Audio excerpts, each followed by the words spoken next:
భారత్ మాతాకి జై. స్వతంత్ర వీరుడైన సావర్కర్ పాకిస్తాన్ ఏర్పాటును ఆమోదించాడు అనే ఒక ప్రచారం.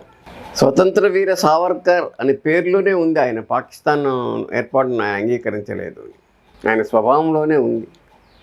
వినాయక్ దామోదర్ సావర్కర్ స్వతంత్ర వీర సావర్కర్గా ఎందుకు వచ్చాడు, ఎందుకు తయారయ్యాడు, ఎందుకు ప్రచారం అయ్యాడు అంటే ఆయన పెట్టుకున్నాడు ఆయన పేరు, నాన్న స్వతంత్ర వీరుడు అని.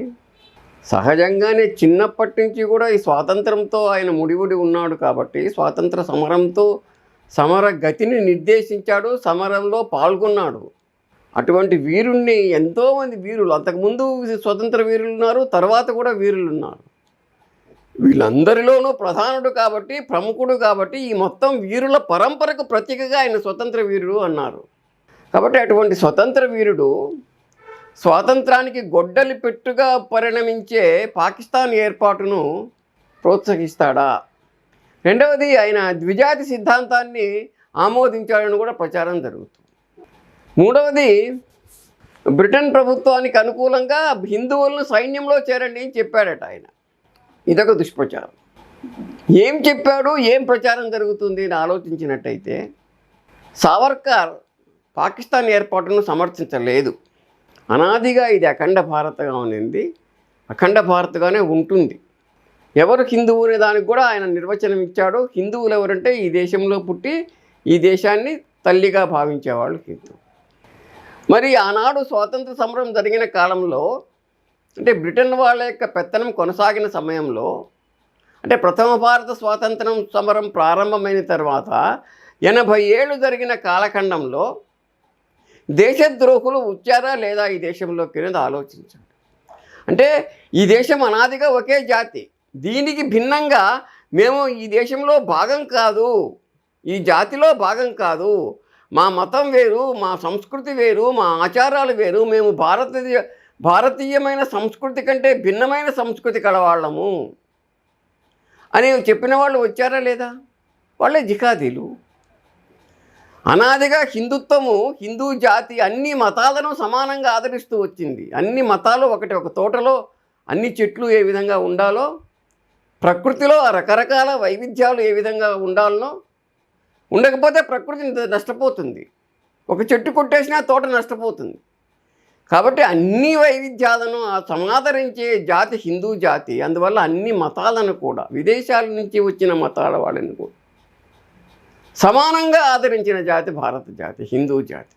ఆ విధంగా ఇస్లాం మతం కూడా ఈ దేశంలో విదేశాల నుంచి వచ్చిన తర్వాత కూడా వాళ్ళు హాయిగా జీవించారు ఇక్కడ. కానీ మహమ్మద్ అలీ జిన్నా అనే దుర్మార్గమైన ప్రవర్తన కలవాడు దుర్బుద్ధితో మేము హిందూ జాతిలో భాగం కాదు అని చెప్పాడు.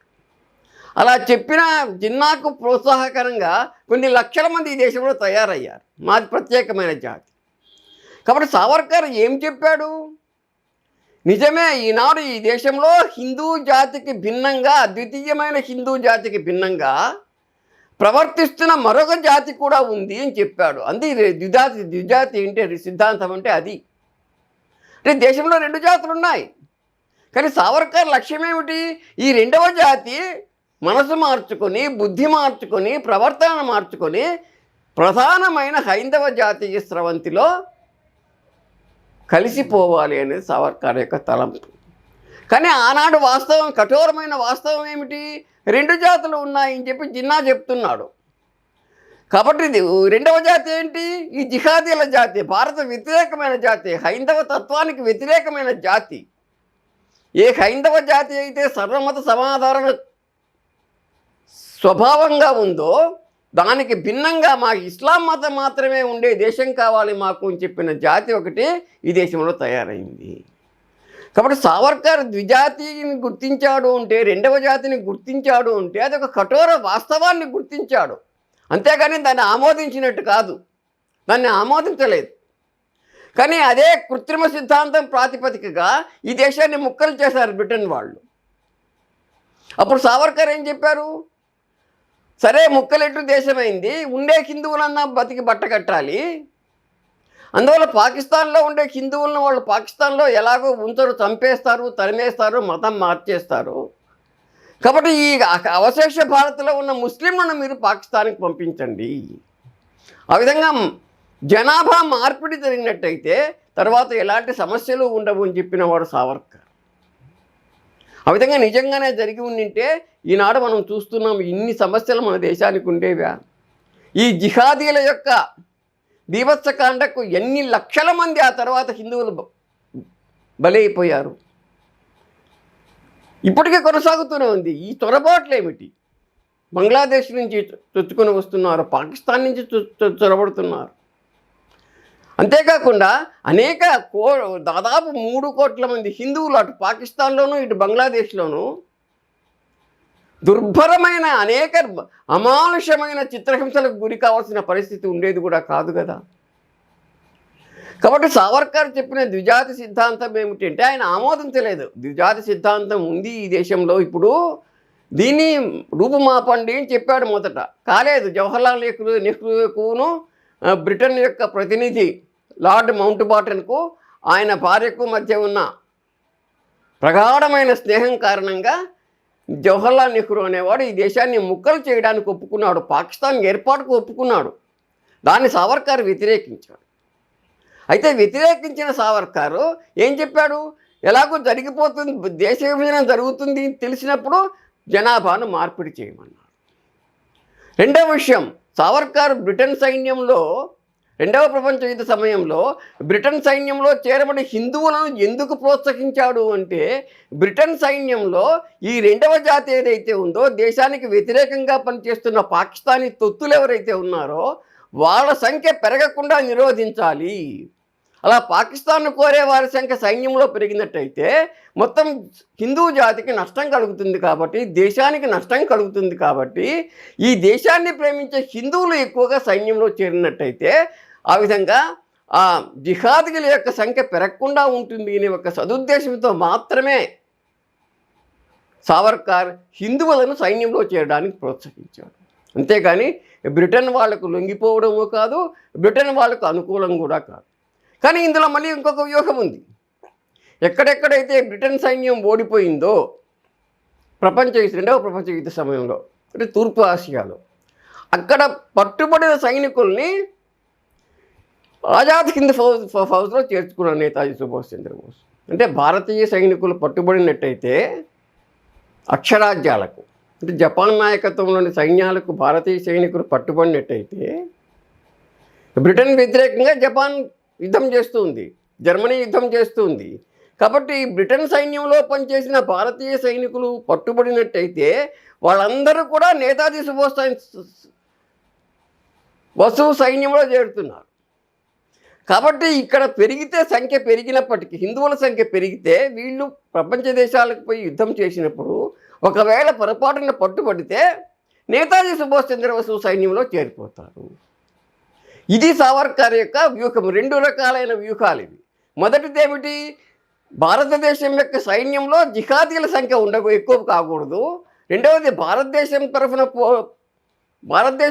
సైన్యంలో చేరిన వాళ్ళు, బ్రిటన్ సైన్యంలో చేరిన వాళ్ళు ఒకవేళ పట్టుబడితే వాళ్ళందరూ కూడా నేతాజీ సుభాష్ చంద్రబోస్ యొక్క సైన్యంలో చేరుతారు.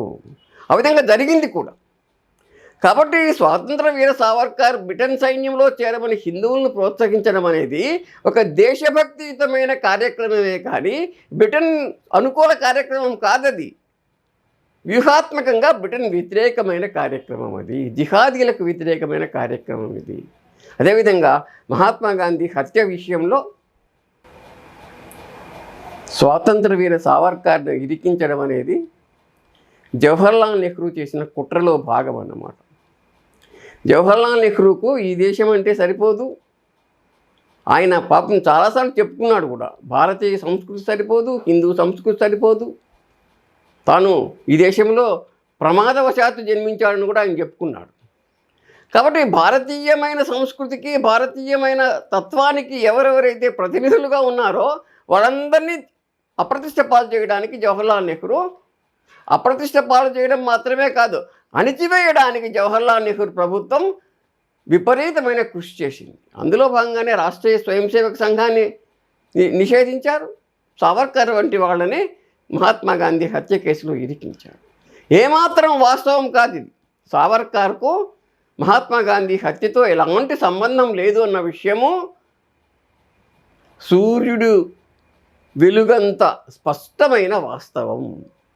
కాబట్టి దీన్ని ఇప్పటికీ అనేక న్యాయస్థానాలు చెప్పాయి. న్యాయస్థానాలే సావర్కర్ను నిర్దోషిగా నిరూపించాయి. ఆ విధంగా సావర్కర్కి అన్యాయం జరిగింది ఒక రకంగా.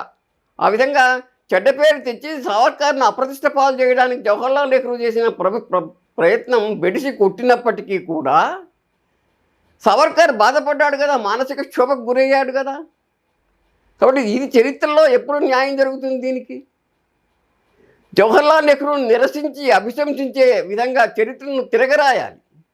అప్పుడు మాత్రమే సావర్కర్ వంటి మహనీయులకు నిజమైన న్యాయం జరుగుతుంది అన్నమాట. నిజమైన అంజలి ఘటించడం అంటే మొత్తం ఈ చారిత్రకమైన వక్రీకరణలన్నింటినీ రద్దు చేస్తూ వాస్తవమైన చరిత్రను ఆవిష్కరించాలి. ఇలా వాస్తవమైన చరిత్రను ఆవిష్కరించడానికి మొట్టమొదటి మార్గదర్శకుడు కూడా సావర్కరే. అది సిపాయిల తిరుగుబాటు కాదు, ప్రథమ భారత స్వాతంత్ర సంగ్రామం అని చెప్పినవాడు.